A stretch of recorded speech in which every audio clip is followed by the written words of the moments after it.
know he's always watching you. The all seeing, all hearing, he knows all that we do. On no soul does he place a burden greater than he can bear. So just keep your faith in him and give him thanks and praise.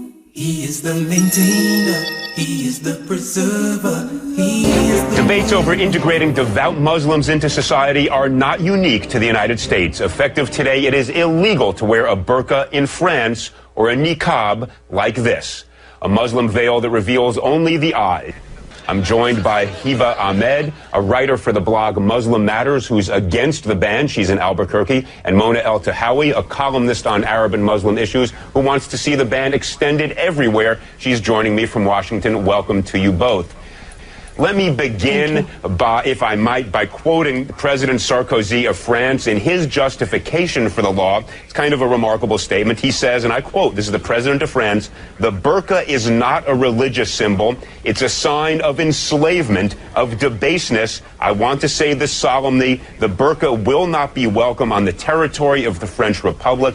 We cannot accept in our country women imprisoned behind a mask, deprived of all social life, of their identity." So, Mona, let me start with you. You want to extend this ban across the world. Do you agree with President Sarkozy that merely because somebody wants to dress like this, they choose to dress like this, they shouldn't be permitted to do so?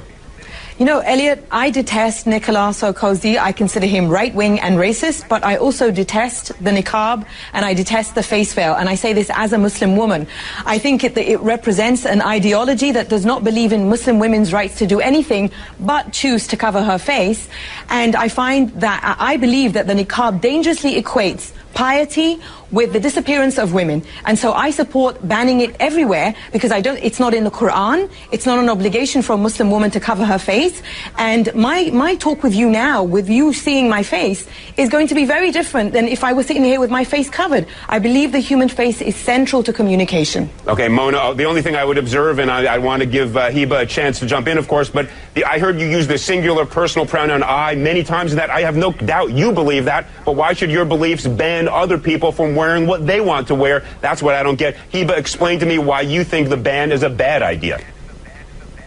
I think that it's a bad idea because I think it's yet another example of men telling women how to dress, how to live their life. It's another way to try to control women. And to take it to a government level and to try to legislate the way that a woman dresses is not just wrong and against human rights, but it really violates the whole basis that the democracy and democratic countries are based on. This is a free choice. This is something that I choose to wear. I disagree that it's some right-wing ideology. It is something that is permitted in Islam. I have a master's degree in mechanical engineering, and I am free to do whatever I want, and this is a choice that I want to make. And just because somebody doesn't accept my interpretation of Islam or personally like it, doesn't mean that we can use laws to violate people's freedom of expression and freedom of religion. But let me just ask you this. When you go to the airport, you understand there are going to be obligations. They're going to have to check you for security like they check all the rest. When you get a driver's license, do they take a picture with or without your veil on?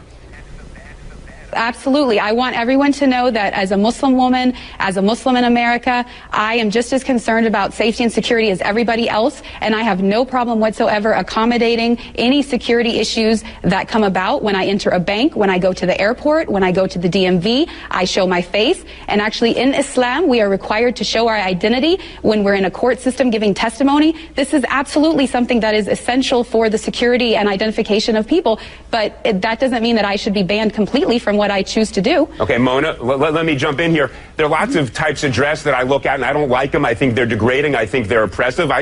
Lots of things I see teenagers wearing that, I'm now viewed as old-fashioned by a lot of, my kids perhaps. I don't go around saying we should pass a law banning it. Isn't that fundamentally violative of the First Amendment? What possible reason can there be legally to say to somebody, you can't dress the way you want to dress? Actually, Elliot, the government does tell people how they can and can't dress all the time. You cannot walk outside naked.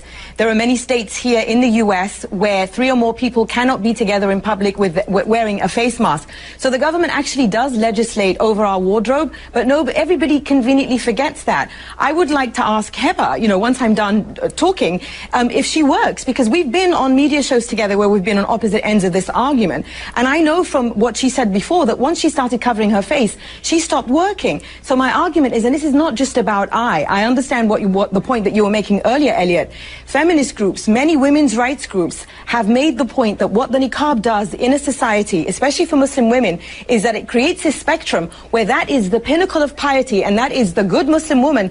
And so of course it affects me. In France, where this ban is going in effect, Muslim women's rights groups there support it because they find that Muslim women who live in the French housing projects have been put under tremendous pressure by the Muslim right wing to give into the niqab, and when they speak out they are told, it's basically they become these political pawns. Yeah, that's why I said I oppose Sarkozy, but I oppose this on women, because what choice do women have besides covering their face? This ideology doesn't recognize Muslim women's rights. Mona, I just have to push you on one thing here. There are certain prohibitions on the way people dress, or you mentioned nudity, that don't dress, that are in fact imposed upon us by law, but none of them that I'm aware of relates to a specific religion and says if you are a devout member of a religion, you cannot dress in a way that is you are obligated to practice your religion, your choice of faith. Can you think of any example like that? Because I can think of 1,000 other laws, if this were upheld, that suddenly we would limit all sorts of things that people do for their religious beliefs because we don't agree with it. Wouldn't that be a very dangerous thing to do? See, this is, I think, where these right-wing interpretations of religion get a free pass, because everybody says, well, it's my religious obligation. It's my religious right to do this. Let's look really at what we're talking about here. We're talking about the disappearance of women justified in the name of them becoming closer to God. So the closer you want to become to God, the less of you, the more you disappear. This Mona, I don't feel that I have disappeared at all. Well, one at a time. We disagree. Guys, one at a time. Habib, Heba, jump in. Tell us, has anybody forced you to do this? Is this something you're doing of your own free will? Nobody has forced me to do this, and I really have to disagree with the statistics that Mona is trying to put forth, because studies have shown that there are only 2,000 women in France that wear the niqab. The majority of them are converts who converted to Islam and are voluntarily choosing to do it. This is my choice. Nobody can force me to take it off. I would not take it off even if you paid me to do it. And the fact of the matter is that I have never met a single Muslim woman in all of my travels around the world that is being forced to wear it.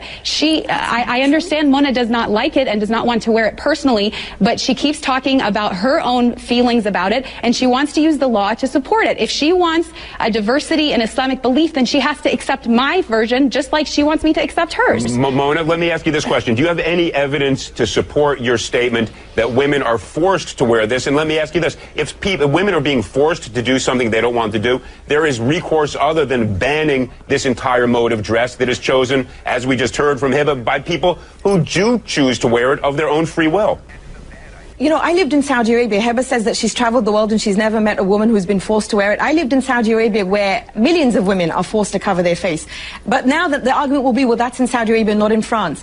What choice does a woman have when she's told she will burn in hell if she doesn't cover every inch of her body? What kind of a choice is that? So of course these women who convert to this ideology, I've never heard anybody say that. The women who convert to this ideology, who are then told that this is how to be a good Muslim woman, to be close to God, to avoid hellfire, is there really a choice in that? And I believe when you have a law like this, you know, I told you I detest Sarkozy. I consider him racist, but I will not sacrifice Muslim women's rights in order to uphold the Muslim right wing, which I believe is misogynist.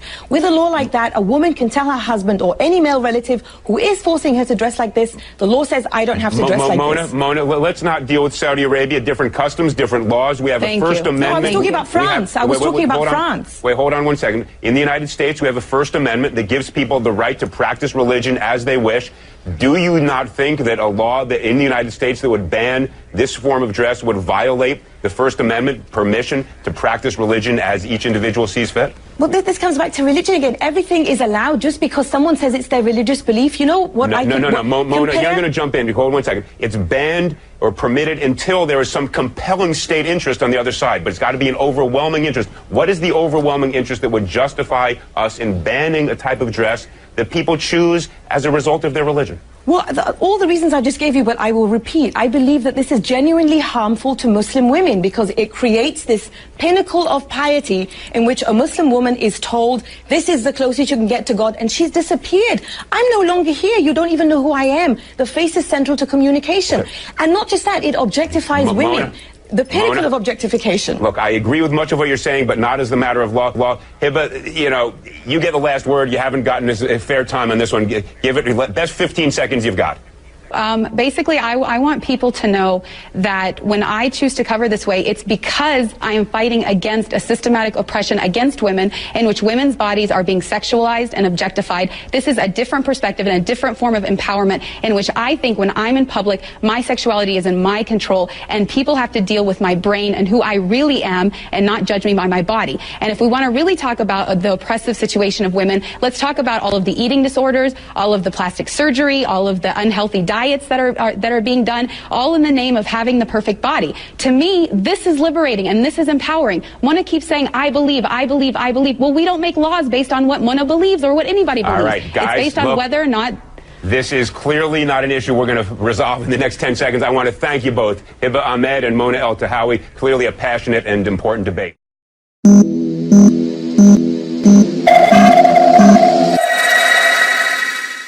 وبعد فترة قصيرة البوليس الأمريكي يلقي القبض على منى الطحاوي ويجعلها أضحوكة للجميع. إن الذين يحادون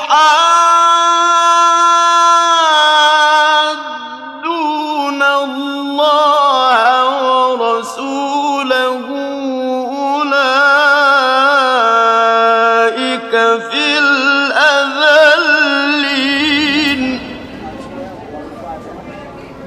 I'm expressing myself freely and I hope not the poster. If you're on Twitter, tweet that Mona El-Tahawi was arrested.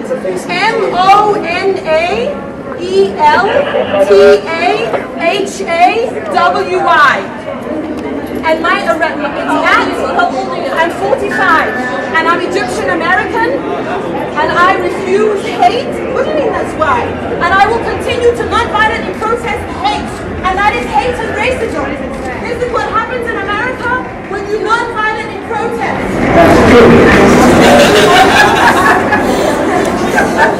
Allahu Akbar, Allahu Akbar. Peace, the solution for humanity.